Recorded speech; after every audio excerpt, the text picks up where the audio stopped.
Hello student, good morning good morning. आज हम लोग पढ़ने वाले हैं मैग्नेटिक फील्ड इंटेंसिटी और मैग्नेटिक फील्ड इंडक्शन। आज जिस टॉपिक की चर्चा हम लोग करेंगे, आज जिस टॉपिक को डिस्कस करेंगे वो टॉपिक है मैग्नेटिक फील्ड इंटेंसिटी और magnetic field induction. Magnetic field intensity और मैग्नेटिक फील्ड इंडक्शन, ये टॉपिक बिल्कुल इलेक्ट्रोस्टैट के इलेक्ट्रिक फील्ड इंटेंसिटी के सिमिलर होगी। अगर आप इलेक्ट्रोस्टैट में इलेक्ट्रिक फील्ड इंटेंसिटी समझते हैं, उस पर डिस्कस किए हैं, तो समझिए आपके लिए मैग्नेटिक फील्ड इंटेंसिटी आसान होने वाला है, इजी होने वाला है। तो सबसे पहले हम ये आपसे जानना चाहते हैं कि इलेक्ट्रिक फील्ड इंटेंसिटी कहते किसको है, what is electric field intensity. तो वहाँ पे हम लोग स्टडी किए थे, वहाँ पे डिस्कस किए थे कि अगर किसी यूनिट पॉजिटिव चार्ज को इलेक्ट्रिक फील्ड में रख देते हैं तो इलेक्ट्रिक फील्ड के कारण यूनिट पॉजिटिव टेस्ट चार्ज पर फोर्स लगता है और उसी फोर्स को हम लोग इलेक्ट्रिक फील्ड इंटेंसिटी कहते हैं। क्या स्टडी किया था हम लोग? किसी इलेक्ट्रिक फील्ड में यूनिट पॉजिटिव चार्ज पर लगने वाले फोर्स को इलेक्ट्रिक फील्ड इंटेंसिटी कहते हैं। इलेक्ट्रिक फील्ड इंटेंसिटी किसको कहते हैं? किसी इलेक्ट्रिक फील्ड में यूनिट पॉजिटिव चार्ज पर लगने वाले फोर्स को इलेक्ट्रिक फील्ड इंटेंसिटी कहते हैं।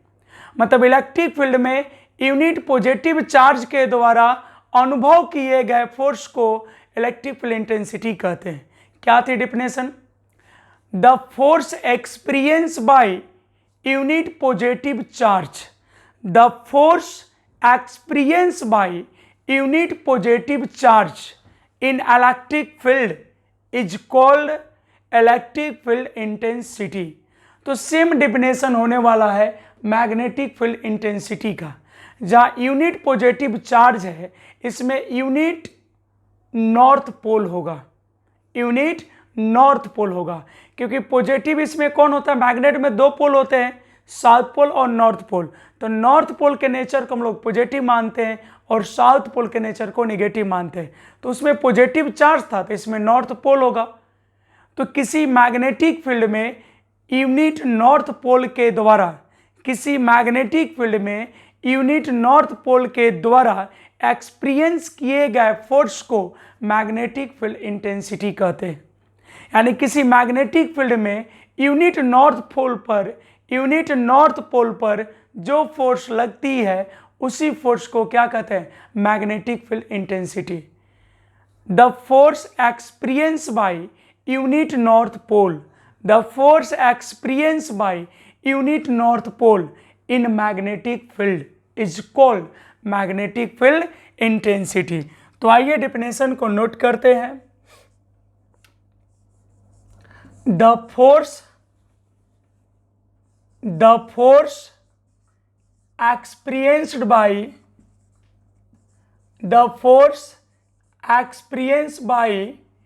unit north pole, the force experienced by unit north pole in magnetic field is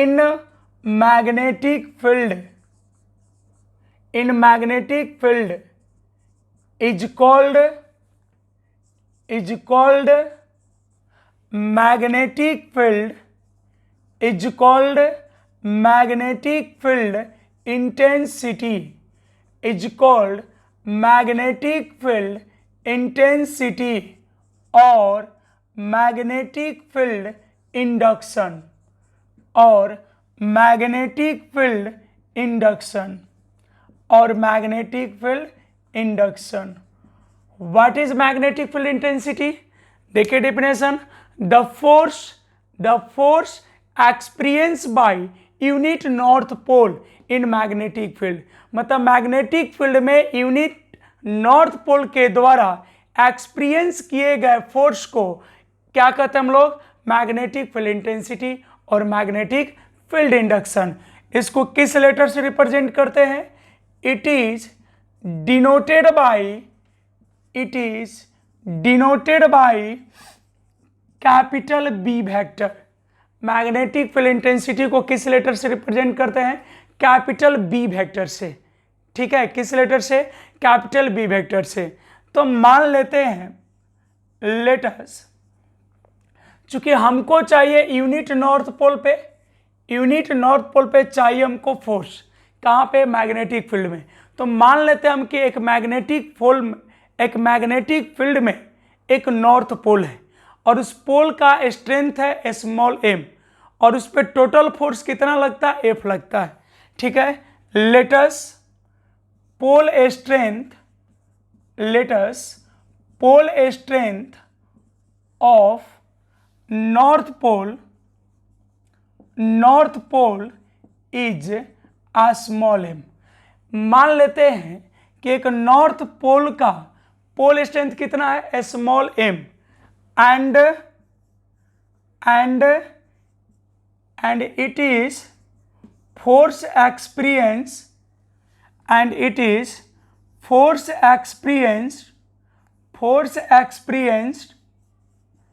F vector in magnetic field।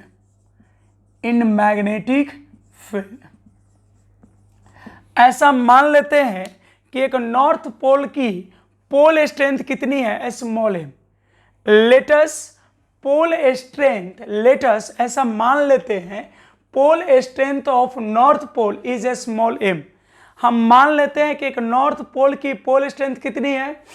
Small m and it is force experience F vector in magnetic field. और इस north pole पे कितना force लगता है? F vector लगता है। और ये जो नॉर्थ पोल है ये कितना फोर्स को अनुभव करता है? F वेक्टर को। Then magnetic field intensity will be. तो आपको बताना है मैग्नेटिक फील्ड इंटेंसिटी कितना होगा। आप ये बताइए, हमने नॉर्थ पोल का पोल स्ट्रेंथ कितना लिया है? Small m। और इस टोटल नॉर्थ पोल का जो पोल स्ट्रेंथ है वो क्या है? m है। और इस m पोल स्ट्रेंथ पे फोर्स कितना लगा है? F vector. m pole strength पे या m पोल स्ट्रेंथ वाले नॉर्थ पोल पर कितना फोर्स लगा है? F vector. तो यूनिट नॉर्थ पोल पे कितना फोर्स लगेगा? F vector by m। यहाँ पे समझिए, यहाँ पे हमने क्या माना है? पोल स्ट्रेंथ क्या माना है? m। और इस पे टोटल फोर्स कितना है? F vector. तो m पोल स्ट्रेंथ पे टोटल फोर्स कितना है? F vector. तो यूनिट पोल स्ट्रेंथ पे कितना फोर्स होगा? F vector by m। और यूनिट नॉर्थ पोल पे जो फोर्स लगेगा उसी को हम लोग क्या कहते हैं? Magnetic field intensity. उसी को क्या बोलते हैं? Magnetic field intensity. सो हो जाएगा magnetic field intensity B vector equal to F vector by m। कोई प्रॉब्लम है? मैग्नेटिक फील्ड इंटेंसिटी कितना हो जाएगा? F vector by m। अगर यही पे हम बात करें मैग्नीट्यूड की, for magnitude both side taken क्या? मॉडुलस। दोनों साइड मॉडुलस ले लेंगे तो फिर हो जाएगा B equal to F by m and this is taken equation number first. ठीक है, हमने कहा कि unit north pole magnetic field में जितना फोर्स को अनुभव करेगा उसी फोर्स को हम लोग क्या कहते हैं? Magnetic field intensity. The force experience by unit north pole in magnetic field is called magnetic field intensity. और इसको हम लोग बी वेक्टर से रिप्रेजेंट करते हैं। It is denoted by B vector. मान लेते भाई कि नॉर्थ पोल का टोटल पोल स्ट्रेंथ कितना है? Small m। Let's pole strength of north pole is small m। और इस टोटल पोल स्ट्रेंथ पे, मतलब टोटल नॉर्थ पोल पे फोर्स कितना लगता है? F vector. कहाँ पे? मैग्नेटिक फील्ड में। And it is force experience F vector in magnetic field. और मैग्नेटिक फील्ड पे इस पे फोर्स क्या लग रहा है? F vector. Then magnetic field intensity will be. तो m पोल स्ट्रेंथ पर कितना फोर्स लगा, एफ वेक्टर, तो यूनिट पोल स्ट्रेंथ पे कितना लगेगा, एफ वेक्टर बाई एम, और इसी को बोलेंगे मैग्नेटिक फील्ड इंटेंसिटी। तो हो गया F vector B vector equal to F vector by M, और मॉडुलस मैग्नीट्यूड के लिए मॉडुलस लेंगे तो मॉड बी वेक्टर का बी हो गया और एफ वेक्टर का एफ और एम का एम रह गया। जल्दी से स्क्रीनशॉट लीजिए और बोर्ड को क्लियर करेंगे और फिर थ्योरी को आगे बढ़ाएंगे। ठीक है, यहाँ पे ये फोर्स है, क्या है, फोर्स। चलिए जल्दी से स्क्रीनशॉट लीजिए। चलिए, तो आप सभी जानते हैं कि मैग्नेट में कितने पोल होते हैं, दो पोल होते हैं। एक पोल होती है नॉर्थ पोल और दूसरी पोल होती है साउथ पोल। मैग्नेट में कितने पोल होते हैं, दो पोल होते हैं। मैग्नेट में कितने पोल होते हैं, दो, एक नॉर्थ और दूसरा साउथ। और आपको पता है दोनों की पोल स्ट्रेंथ एकदम बिल्कुल बराबर होती है, यानी जितना स्ट्रेंथ नॉर्थ पोल का होता है उतना ही स्ट्रेंथ साउथ पोल का होता है। हाँ, नेचर जरूर अपोजिट होती है। अगर नॉर्थ पोल पे हम लोग प्लस एम मानते हैं तो साउथ पोल पे क्या होगी, माइनस एम। बट जब स्ट्रेंथ की बात करेंगे, मैग्नीट्यूड की बात करेंगे, तो एम का मॉडुलस होगा प्लस एम और माइनस एम का भी मॉडुलस होगा प्लस एम। तो मैग्नीट्यूड के हिसाब से दोनों के क्या होते हैं, सेम होते हैं। दोनों पोल के पोल स्ट्रेंथ क्या होते हैं, सेम होते हैं। ठीक है, तो मैग्नेट में कितने पोल होते हैं, दो। तो सिंस पोल स्ट्रेंथ दिख रहा आप लोग को, since pole strength of north pole and south pole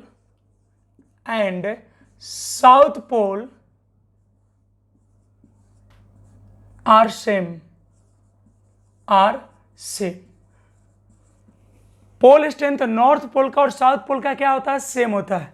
so magnetic force, इसलिए दोनों के बीच लगने वाला मैग्नेटिक फोर्स निकाल रहे, क्योंकि यहाँ फोर्स की जरूरत है, तभी ना इक्वेशन को आगे बढ़ाएंगे। सो मैग्नेटिक फोर्स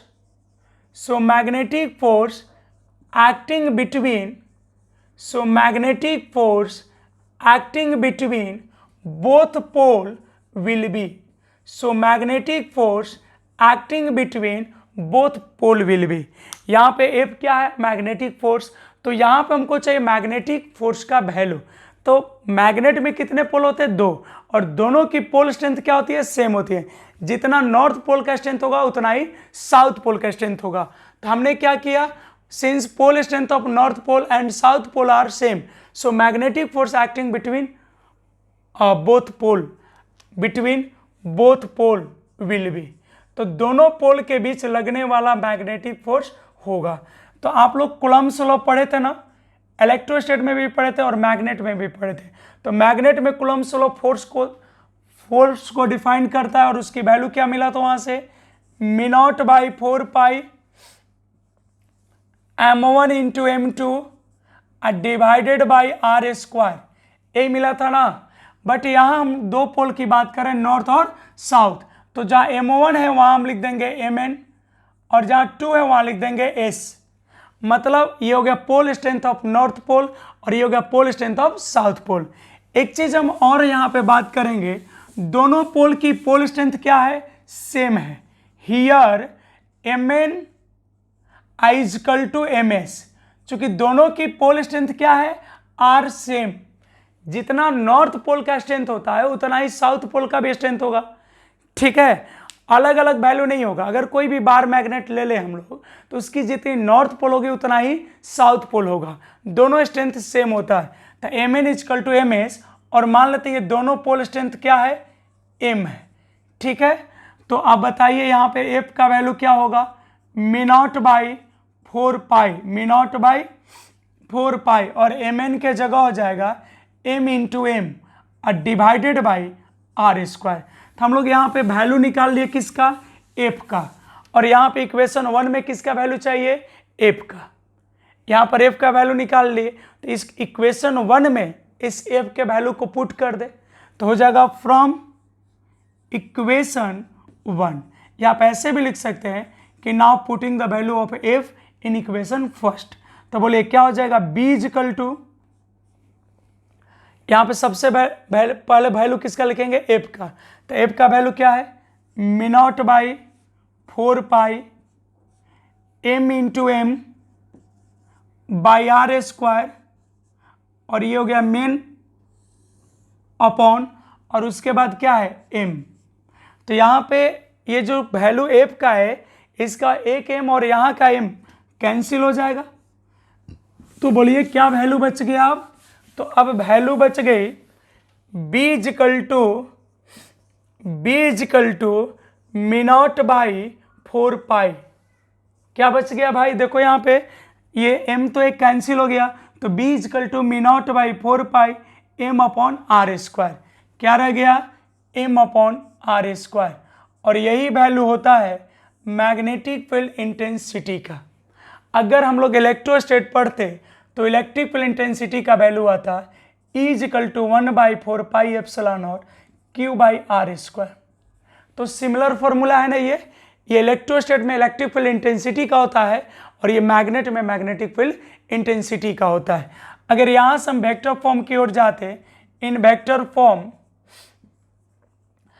तो आपके B को अब लिखेंगे हम लोग B vector, me naught by 4 pi constant है इसलिए स्केलर होगा, और ये पोल स्ट्रेंथ भी स्केलर होता है।